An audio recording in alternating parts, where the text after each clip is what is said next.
para sa kabutihan ng mamamayan, lalo na sa ating mga mahihirap na kababayan. Ngayon,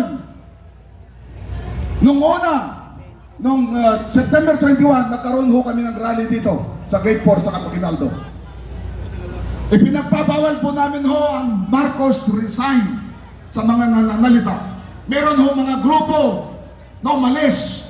Meron ho mga speakers namin na umalis. Ayaw po namin ganito kasi ayaw namin mahaluan ng politika. Pero ngayon, napatunayan natin na hindi lang yung mga congressman ang involved sa malaking, matinding korupsyon na ito. Napatunayan natin na ang Pangulo mismo ay involved dito. Yung 2025 National Expenditure Program, nag-submit siya ng pondo sa Kongreso ayon sa batas. Yung AAP Modernization Program pa lang, 50 billion ang kanyang President's Budget na tinatawag doon sa NEF o National Expenditure Program. Pagdating sa Kongreso, kinatay-katay yung kanyang budget. Binawasan ng 15 billion ang AAP Modernization Program. Saan nila inilagay yun? Inilagay nila doon sa kanilang mga pork barrel. Sinasabi ng Supreme Court, bawal na po ang pork barrel, pero ginagawa pa rin po nila.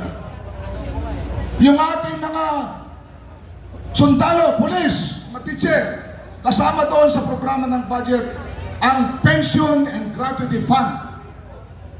Yung mga mag-retire o yung mga may mga dapat tanggapin na mga tawag dito, yung mga leave, accumulation leave, doon nila kukunin ang budget na yun. Ano nangyari sa Pension and Gratuity Fund? Nagsubmit ang Pangulo ng 232 billion noong 2025. Anong ginawa sa Kongreso? Binawasan ng 92 billion. Binawasan ng 92 billion. Ano mangyayari pagka binawasan mo yung mga pension and gratuity fund? Marami dyan yung dapat na tatanggap sa taon na yun. Wala sila matatanggap dahil walang pondo. Ipoprogram yung schedule pa yan sa susunod na taon para makatanggap sila. Ganon po ang nangyayari. Okay. Kaya itong mga insertions na tinatawag, insertions, ano yung insertions na yan? Pork barrel po yan. Alam naman natin. Okay? 100 billion na. Kaya ang ating mga sundalo, lalo na, tinaas ang kanilang subsistence allowance ng 200. From 150 pesos to 350 pesos. 200 increase. Saan galing yun? Doon din sa AP Modernization Program dapat, sa Armed Forces din po dapat yun. Doon din sa PGF, Pension Gratuity Fund. Para kang binigyan ng candy, akala mo, nagpapasalamat ka. Mga sundalo natin tuwan-tuwa. Hindi nila alam, galing din sa AP budget yun. Ganun nangyari. So ganun. Ngayon, bakit hindi dapat managot ang Presidente? Dapat managot ang Presidente. Bakit? Yung pinagawa nilang mga kongreso, congressman, nung kinatay-katay nila yung kanyang budget,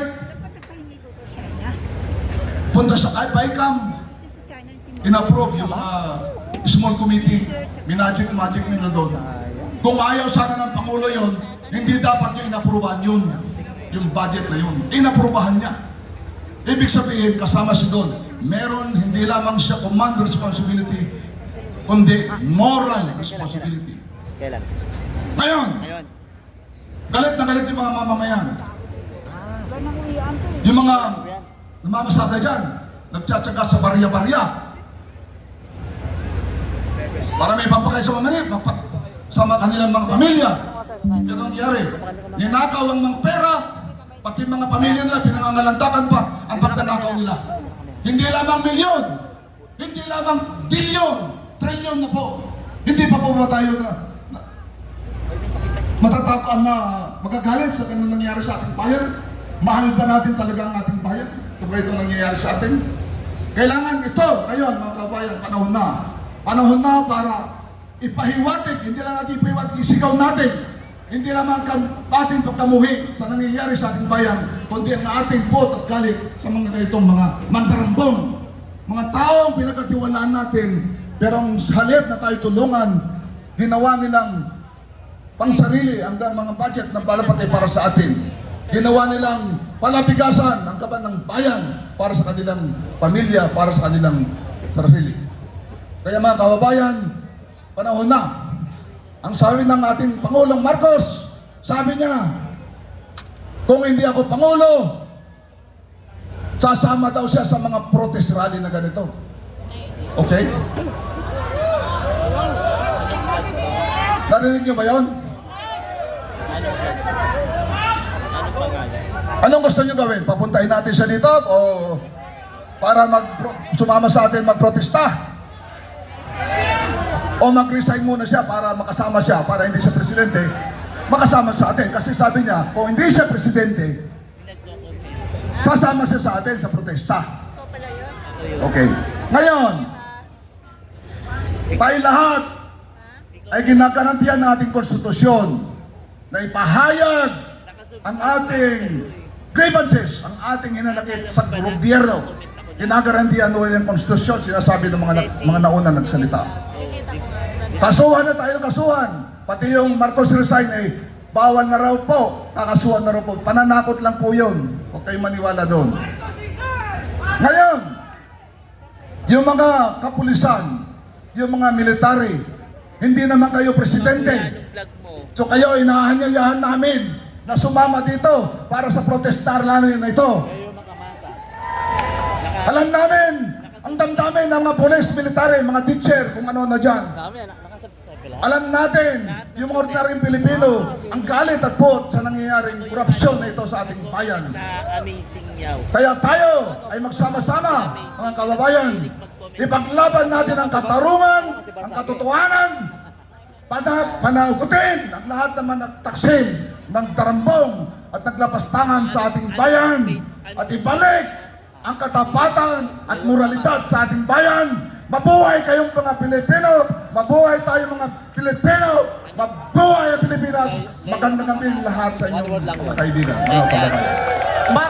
Maraming salamat syempre sa isa sa pinakamamahal nating general. Yes. Syempre. General Pokis, maraming pong salamat. General. Pero mga kaibigan, mga kababayan, hindi ibig sabihin na yon siya lang ang lalaban para sa ating kinabukasan. Totoo yan. Tayong lahat bilang sambayanang Pilipino, laban natin ito. Lahat tayo. Kasi lahat tayo taxpayer. Pagkatapos lahat tayo naghihingi na ibalik ang pera ng wala. Yan yun.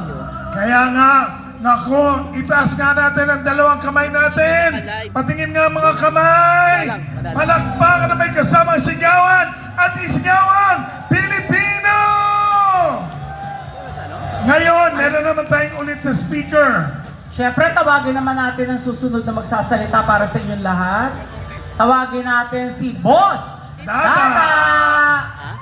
No. Sige. Iwan ko na. Nakakatakot to. Nakakatakot si Boss Dada. Pag hello niya pa lang, nakakatakot na. Oo. Parang nakasama na natin to. Magandang gabi. Parang kapag ka... Ay, parang kuya ko to. Hello ate, ay kuya. Kuya, hello. Si Boss Dada... Ano to? Ang laki, tol. Pagka nabangga ka nito, Diyos ko. Magandang gabi mga kababayan ko. Bawal daw isigaw ang Marcos resign ngayon? Bawal ba? Ano ang bawal isigaw? Bawal nga isigaw, sinigaw nyo. Ayun talaga oh. Pero mga bossing, ang purpose kung bakit tayo nandito is para manawagan sa mga nasa gobyerno na ayusin ang kanilang pamamahala, ayusin ang kanilang panunungkulan, at itigil na ang pagnanakaw sa bayang Pilipinas. Ang punot dulo ng problema ng bayang Pilipinas ay ang pagnanakaw. Sino ba ang sa tingin ninyo mga nagnanakaw sa bayang Pilipinas? Grabe naman! Si Kuya, makasagot kagad eh. Bakit si BBM?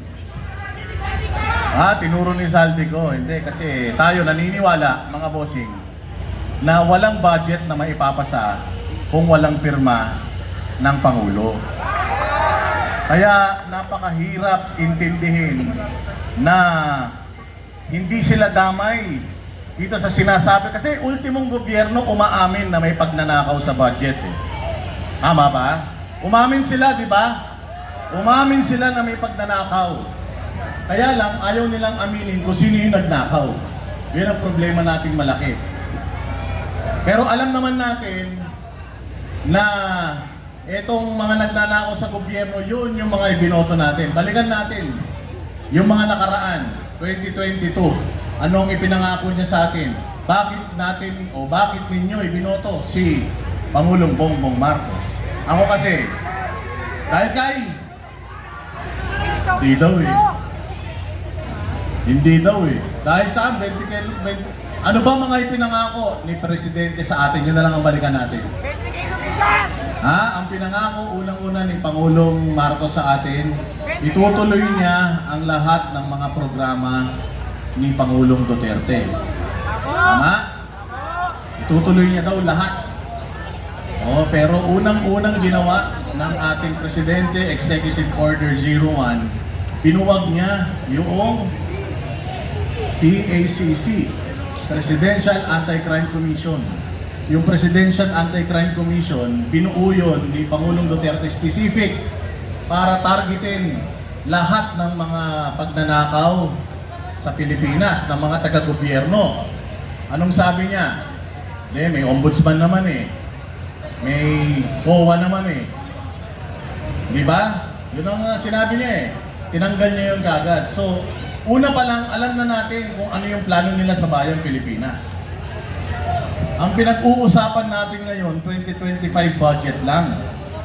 Alam nyo ba na 2024 budget pa lang, mas malaki na ang budget ng DPWH kesa sa education sector? Nasa batas natin na dapat ang pinakamalaking allocation ng budget mapupunta sa education. Pero since 2024 budget, mas malaki na yung budget ng DPWH kesa sa education. At naulit yan 2025. Sa tingin ba ninyo sa nangyayari sa bayang Pilipinas ngayon, nagnakaw sila 2025 lang? Sa tingin ninyo? Sa tingin ninyo? Sabi niyo, hindi ako nagsabi ha. Si Kuya nagsasabi. 2023 pa lang daw, ninanakawan na tayo.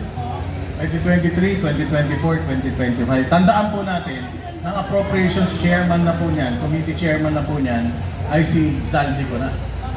Siya na po. 3 taon nilang pinagkatiwalaan si Zaldico. Pero ngayon, sinisira nila yung kredibilidad ni Zaldico. Kung wala naman palang kredibilidad si Zaldico, bakit pinabayaan niyo siya na mag-asikaso ng mga budget natin sa loob ng 3 taon ng budget ng Pilipinas? Doon pa lang niloloko na nila tayo.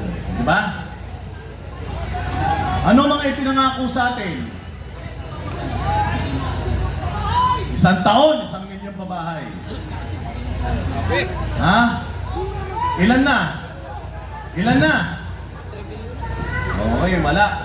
Wala pa daw ano. Yung totoong numero daw, hindi daw aabot ng 1 milyon. Ano pa? Yung pinangako nila. Healthcare. Legacy daw nila ang healthcare.